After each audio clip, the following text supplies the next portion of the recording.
नमस्कार। शेरघाटी विधानसभा चुनाव। इस बार शेरघाटी विधानसभा क्षेत्र के चुनावी समर में एक ऐसे युवा चेहरे ने अपनी मजबूत उपस्थिति दर्ज कराई जो न केवल क्षेत्र के विकास के लिए एक नई सोच लेकर आए हैं, बल्कि मगध की सांस्कृतिक पहचान को राष्ट्रीय पटल पर स्थापित करने का दृढ़ संकल्प भी रखते हैं। समाजवादी लोक परिषद के सबसे कम उम्र के उम्मीदवार के रूप में मगही पुत्र पंकज कुमार मिश्रा जनता के बीच विकास, सम्मान और स्वाभिमान का संदेश लेकर उतरे हैं। इन्हीं सब चर्चा को लेकर हमारे संवाददाता राजेश मिश्रा से हुई उनकी विस्तृत बातचीत। नमस्कार, मैं राजेश।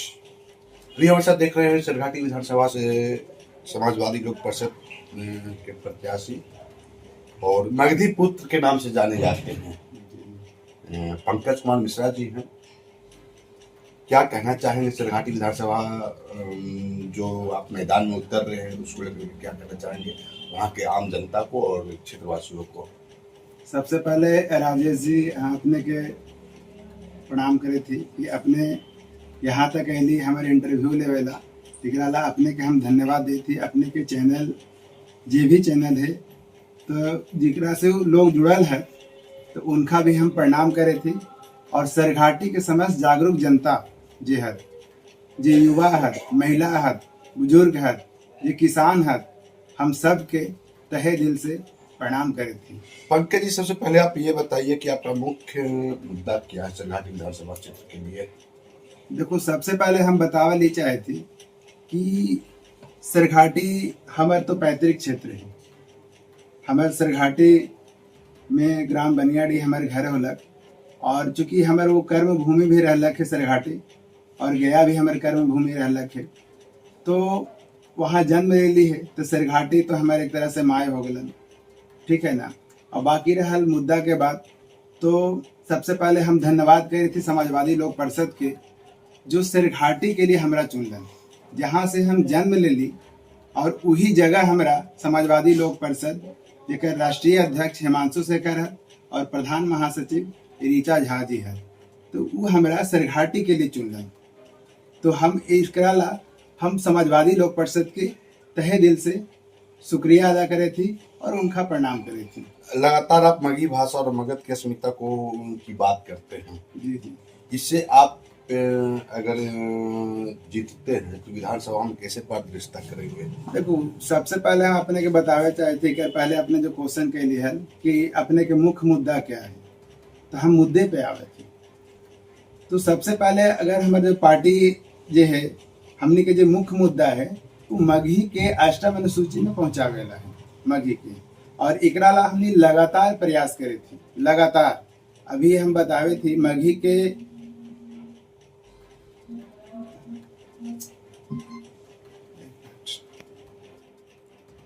तो मगही ला हमने लगातार प्रयास करे थी कि वो अष्टम अनुसूची में ला आवे।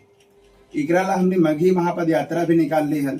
2023 में अप्रैल में हमने 170 किलोमीटर पैदल गई और गया विष्णुपथ से टेकारी, कुर्था, किंजर होते हुए पालीगंज होते हुए हमने राजभवन पटना गेली 170 किलोमीटर पैदल चल ली। और सोचू कि वहाँ ज्ञापन दे लिया और ज्ञापन दिला के बाद जो रिजल्ट हमने के मिलन तो बीपीएससी टीचर में एक वैकेंसी निकलल, ये हमने के लिए जीत है। लेकिन हमने वहाँ लगातार लेटर देते रहली और ऊ के चलते वही बीपीएससी में 28 मगही टीचर के बहाली निकलल और ये चीज लगातार निकलल। मतलब पहला बीपीएससी में 28 टीचर के, उकर बाद 50, फिर उकर बाद 100 और 120, तो ये हमनी के जीत है। और मगही के लिए हमने लगातार काम करे थे। अभी हाल फिलहाल हमने मगही ला गांधी मैदान में धरना प्रदर्शन दिली है, तो मगही के हमने अष्टम अनुसूची में ये दिला के रहम। और मगही जो है अभी जो न्यू एजुकेशन पॉलिसी आयल है तो ओकरा तक का है कि ओकरा में है कि क्षेत्रीय भाषा के विकास। तो क्षेत्रीय भाषा के विकास तभी संभव है जब अपने की क्षेत्रीय भाषा आगे पहुंचत और अष्टम अनुसूची में पहुंचत। शेरघाटी के लोग वर्षों से रेलवे लाइन और बुनियादी सुविधाओं को मांग कर रहे हैं, इसको आप कैसे पूरा करेंगे? देखो, अभी तक हमने जे भी चीज में जुड़ली है, जेला धरना प्रदर्शन कैली है या जेला मांग कैली है, तो निश्चित पूरा होला के हमने वादा ना करी, हमने भरोसा ना दिलावी, हमने काम पर विश्वास करे हैं। और जहाँ तक समाजवादी लोक परिषद पार्टी के बात है, तो इकर 2 साल पहले हमके बात बतावे थी, पटना बिहटा और औरंगाबाद रेल परियोजना जो है से समाजवादी लोक परिषद और वहाँ के जो रेलवे मैन चंदन वर्मा है उनका साथे मिल करके हमने धरना प्रदर्शन दिया। और एक दिन ना 7 दिन हमने निर्जला रह करके वहां पर धरना प्रदर्शन कर लिया। और यहाँ तक ऐसा हो कि जब हमने धरना प्रदर्शन जब रेलवे पटरी पर उतर ली तो 120 के स्पीड से हमने के शरीर पर से गाड़ी चला दे लगी।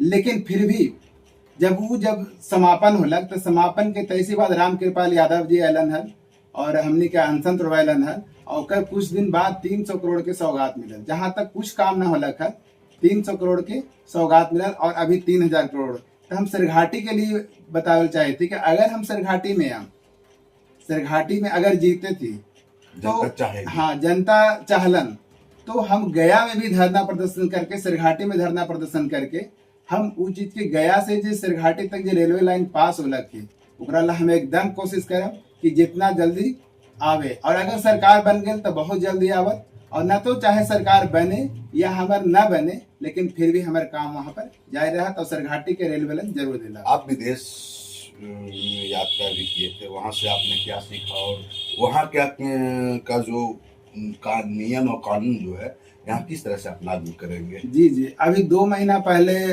हम थाईलैंड गए रही तो वहाँ IPP7 एक संस्था है फ्रांस की, तो लगभग 75 देश मिल करके एक कॉन्फ्रेंस होलक है जेकरा में हमने चयनित हो लिया, वहाँ पेपर दिली हल और चयन कर भारत से 9 लोगों के चयन कर गेलक हल और हमने 75 देश के संबोधन करके आवे थी।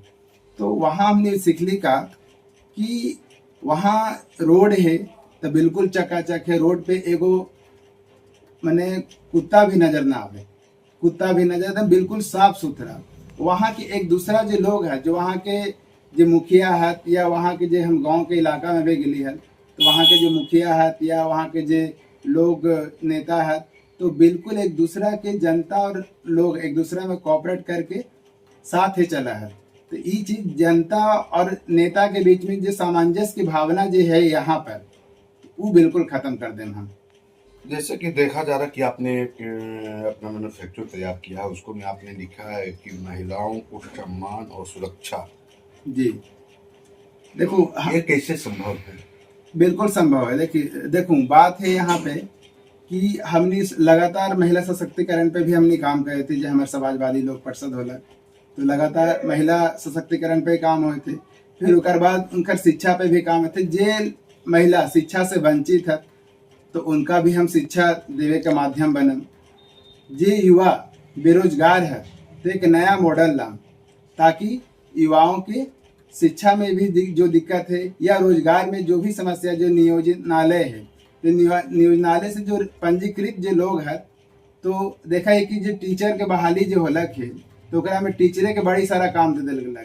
तो भाई जो नियोजनालय में जो पंजीकृत है तो उनका का काम है जो पढ़ल लिखल युवा है तो उनका हम लावे के प्रयास करब और उनका जो छोटा मोटा जो काम है जैसे जनगणना हो गलक तो ये सब उन करतन तो इससे रोजगार के भी विकास हो और एक तरह के और नया मॉडल हम जहाँ अपने घोषणा पत्र में बताऊँ। देखा जा रहा है कि बिहार में इससे मजदूरों का पलायन होता है, लोगों को जो पलायन होता है और खास करके युवा जो बेरोजगार है वो मजदूर बनने के लिए जो है सख्त हो जाता है।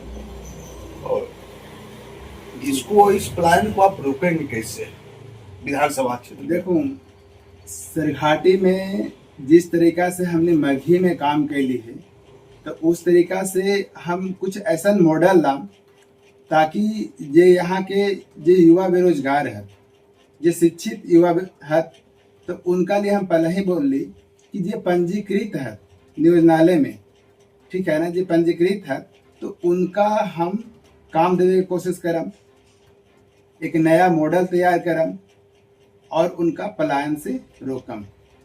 देखा जा रहा है कि सरकारी विद्यालय में जो है शिक्षा का स्तर गिरता चला जा रहा है और ये सिरघाटी नहीं पूरे बिहार की बात मैं करता हूँ। तो शिक्षा के स्तर को आप बढ़ाएंगे कैसे अपने विधानसभा क्षेत्र में? देखो अभी भी हमने के जो विधानसभा क्षेत्र है, तो विधानसभा क्षेत्र में अभी भी कुछ ऐसा गांव है जो शिक्षा से वंचित है। जहाँ के जो दलित टोला है, महादलित टोला है, तो वो टोला जो अभी भी जो है सब अभी शिक्षा के पास न जुड़ल है, वहाँ स्कूल के कमी है। तो हम वहाँ स्कूल लावे के प्रयास करब और वहाँ की शिक्षा के माध्यम पहुँचाम हम वहाँ। बिहार में आपकी पार्टी नहीं आई है, जो आपकी पार्टी का नाम है समाजवादी लोग की परिषद पार्टी। जी जी। जनता को किस तरह से भरोसा होगी कि हम इस पार्टी के उम्मीदवार को जिताएं? देखो राजेश जी, पार्टी भले नया है, ठीक है ना, पार्टी भले नया है, लेकिन हमने लगातार काम करे थे। अभी हमने सरकार में तो न ही, झूठ ना बोला, सरकार में तो न ही, लेकिन लगातार हमने सरकार में न रहते हुए भी ऐसा ऐसा काम कैली। जैसे अपने के बतैली अभी मगही टीचर के बहाली वाला, फिर उकर बाद रेलवे परियोजना वाला, बेटा औरंगाबाद रेलवे परियोजना वाला। तो इसी तरीका से सौगात हम सरघाटी के भी दें, चाहे हम सरकार में बनली या फिर न बनम, लेकिन ये तो जनता तय करत कि आखिर किनका लावेला है। आपके सामने महागठबंधन से उम्मीदवार होंगे, एनडीए से भी वहाँ उम्मीदवार होंगे। जी जी जात पात की राजनीति होती है, जी जी।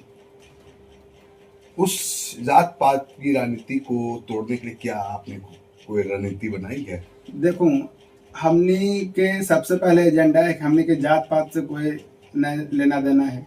हमने के न जात पात न धन बल से है। हमने के जनमत और एक अच्छा वहाँ देवे के है, ताकि जनता के बीच में विकास हो सके, जनता के विकास हो सके, वहाँ के क्षेत्र के विकास हो सके, जनता में जागरूकता हो। और भ्रष्टाचार, हमारा मुकाबला केकरो से नहीं, केकरो से न मुकाबला है, हमारा मुकाबला भ्रष्टाचार से है। हम पहला इंटरव्यू में यानी कि भ्रष्टाचार पे आपकी जीरो टैलेंट की रणनीति रहेगी। जी बिल्कुल, मतलब भ्रष्टाचार ऐसा न कि जे लोग जैसे इंदिरा आवास हो गलक, या फिर बहुत ऐसा गांव है, या बहुत लोग ऐसा गरीब किसान है कि बेचारा घर न बना पावा है, 20-25 हजार घूस देने में चल जाए तो बेचारा का घर बनाता। आपने सारी बात की, लेकिन मैं अब बात करता हूँ स्वास्थ्य के ऊपर में। जी जी। स्वास्थ्य की स्थिति जो बदहाल है, जी लोग निजी अस्पताल में जाने में बाधित हो जाते हैं। जी जी। सरकारी सुविधाओं को आप कैसे अवगत कराएंगे? जनता आपको मौका देती है। बिल्कुल, देखो सरघाटी में अगर हम आवे हैं, सरघाटी में हम पहले बोल दिए कि हमारे काम ये हमारे कर्म है, से हम लगातार कर्म लगातार। और बात है कि सरघाटी के अस्पताल की बात है, अगर जहाँ तक की बात है, तो सरघाटी में भी ऐसा व्यवस्था कराम कि जे गया जे ट्रांसफर जो करल जाए, लोग के जे भेजल जाए, तो वो चीज़ से लोग बचतन। और सरघाटी में एक अच्छा अस्पताल के भी व्यवस्था हमने करम, सरकार से ही मांग करम। अगर सरकार में न अली, लेकिन सरकार में आ गई तो बहुत जल्दी सरघाटी की सौगात मिलत। बिहार का सबसे बड़ा पर्व छठ पर्व है। जी जी। साथ साथ दीपावली भी आ रहा है, भैया दूज भी आ रहा है। इस जी। पर आप अपने विधानसभा वासियों को क्या संदेश देना चाहेंगे? देखो सबसे पहले हम शुभकामना भी दें, समाज जे सरघाटी के जे भी जनता है सबके शुभकामना दें, छठ हो दीपावली हो। लेकिन अभी भी हम देखे थी कि छठ घाट के बहुत कमी है सरघाटी क्षेत्र में, खास करके छठ घाट लोग नदी में से दूर दूर से लोग जाहत छठ करेला। तो हम उनके गांव में छठ घाट बनवाओ, हर जगह हर गांव में छठ घाट बनाओ, ताकि लोग के दूर न जा पड़े। और ऐसा छठ घाट बनाओ ताकि लगे कि न एकदम खूबसूरत लगे भी और गांव के रौनक भी बढ़े। तो ये हमारे प्लान में है, जो कि घोषणा पत्र में अपने के बताऊं। किसी पार्टी के द्वारा अगर आपको प्रलोभन आती है तो क्या आप बैठ जाएंगे? ना, कभी ना। देखो एक बार धनुष से तीर निकल गया लखे तो कमान अब जाए वाला ना है। और कोई पार्टी हो, हमरा उससे कोई मतलब नहीं। हम पहले ही बोल चुके कि हमारा मुकाबला भ्रष्टाचार से है, हमारा पैसा से मतलब नहीं। कोई पार्टी अगर बैठा दे कि ना तू बैठा, तो हम बैठे वाला नहीं। हम अपन पार्टी से लगातार काम करे वाला है। क्या आपको आने से लगता है कि राजनीतिक पंडितों में खलबली मची हुई है? बिल्कुल बिल्कुल मचल। उनका लगे थे कि इतना छोटा लड़का और राजनीति में कूद गलक, विधानसभा में उतर गलक है, तो सब लोग के लगे थे कि वाह इतना जो छोट लड़का है, इतना बढ़िया सोच करके जनता विश्वास करे था कि देखो भारत युवाओं के देश है, कहल भी जाए है कि भारत युवा के देश है। लेकिन भाई हमने झंडा डोबेला कब तक रहा? बड़ी बड़ी पार्टियां में अपने देखे थी कि लइकन के बाल पक जाए झंडा ढोड़े होते, ताकि उनका मौका कब तक। लेकिन हमनी के पार्टी जो है से युवाओं की पार्टी है और सबसे पहले युवा के चयन करे है, काम करेला। तो इसीलिए सरघाटी विधानसभा में हमारा चूज करल गेलक। समाजवादी लोक परिषद पार्टी जो है, जी जी। इसकी मुख्य धारा को आप हमारे दर्शकों को बताएंगे? देखो, सरघाटी जैसा हमनी के समाजवादी लोक परिषद होला, तो हमनी लोक से लोक के काम करम। मतलब यहाँ पर जनता जनते खुद वहाँ के मालिक रहतन, हमनी मालिक न रहम। जनता जिस सम्मानित जिस तौर पे ब्लॉक में चाहे प्रशासन विभाग में कहीं भी, तो उनका एक इज्जत मिल सके। तो हम यही कहना चाहे थी कि लोक से लोक के कल्याण हो, यही हमारे पार्टी के मेन धारा है। परिचय देंगे अपना? जी, हमारे पंकज कुमार मिश्रा नाम होला और हम सरघाटी विधानसभा से आवे थी। और ये भगवान की इशारा है कि हम सरघाटी विधानसभा से आवे थी और इस सरघाटी के समस्त जनता हमारा पर विश्वास करत और हम संकल्प लें कि सरघाटी के अपने के विकास ला एकदम कहीं पीछे न हटम। जैसे हमने मगही टीचर के, जैसे हमने बिहटा औरंगाबाद रेल परियोजना शुरू कर ली, वैसे गया से सरघाटी रेल परियोजना शुरू करवाम गए। और हमारे एक मुद्दा में एक चीज़ और है कि हम सरघाटी के जिला ला पहले भी आवाज़ उठा चुकली है और हमरा आवे के बाद एकदम निश्चित है कि सरघाटी के जिला हम बना के रहा। तो ये थे हमारे साथ पंकज कुमार मिश्रा जी। इन्होंने साफ तौर पे कहा कि अगर हम यहाँ से आते हैं तो सबसे पहले हम सरघाटी विधानसभा को एक सौंदर्यीकरण के तौर पे सजाने के काम करेंगे। यहाँ युवाओं को रोजगार, महिलाओं को सम्मान, साथ साथ शिक्षा, स्वास्थ्य और अन्य कई मुद्दों पर चर्चा हुई। पंकज मिश्रा की राजनीतिक यात्रा का मूल आधार मगध की भाषाई और सांस्कृतिक अस्मिता की रक्षा है। उन्होंने अपनी पहली और सबसे महत्वपूर्ण प्राथमिकता मगही भाषा को संविधान की 8वीं अनुसूची में शामिल करना बताया।